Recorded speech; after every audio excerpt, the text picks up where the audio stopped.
And we're back. Just like the Five Musketeers. Three Musketeers, isn't it? Well, nobody knows how many there were, really, do they? You know that the Three Musketeers is a fiction, right? Written by Alexander Dumas. A lot of people are saying that about the Bible these days. What, that it was written by Alexander Dumas? Don't be daft, Steve. It was written by Jesus. Well, Simon Pegg and the gang are back for the final part of the Cornetto trilogy tonight. It is the World's End premiere, and it is the world premiere here tonight.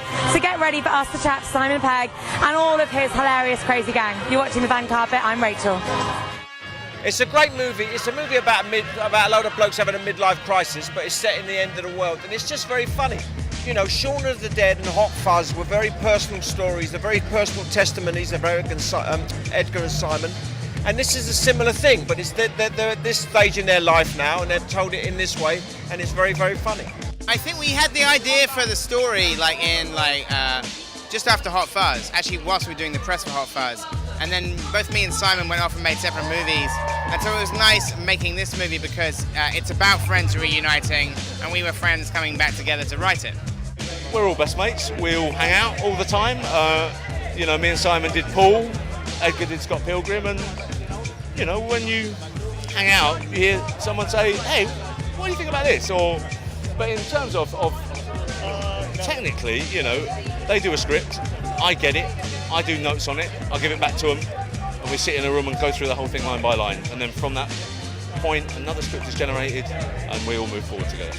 Often you're doing sort of action films, and you're supposed to look very serious and very hard when you're doing your fights. So it's quite a relief to be able to kind of look like a prat while doing your fight scenes, because that's usually how you feel anyway. So to actually get licensed to do that was great. Gary is like simultaneously the hero and the villain of this film, you know. He's kind of like, he's the guy that drags them all back to their hometown and the guy that insists that they continue on the pub crawl despite the fact that they uncover this huge galactic conspiracy.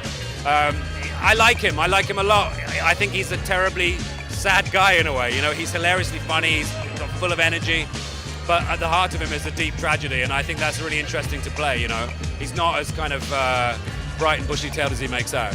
How much fun do you have working with Simon? Is he loads of fun to work with? Yeah, he's brilliant. He's a brilliant actor. And that gets overlooked a little bit with comedy. He's brilliant in this film, and he's an actor, proper. You know, when he's doing these great speeches, you can see him working it. It was an inspiration to me. People always think that the big actors you work with are the ones that leave some impression on you, but, you know, who do the kind of serious shit. Nah, man, watching him, his brain go is incredible. I take a lot from that. And what's coming up for you next? I'm doing a film called Child 44, and it's out next year. It's with Tom Hardy and Gary Oldman, and I think Philip Seymour Hoffman's in the cast as well. And I think it's going to be good. I hope so, yeah. Bringing it back to this film, it's action-packed. Are there any particular scenes you think are going to blow people away? The fight scenes are amazing. There's one fight scene in particular that's going to blow people away. A big fight scene, you know. Come on, if you like blue ink and fight scenes, watch the film. Is that why the carpet's blue tonight? It must be. We had a blue one for Hot Fuzz.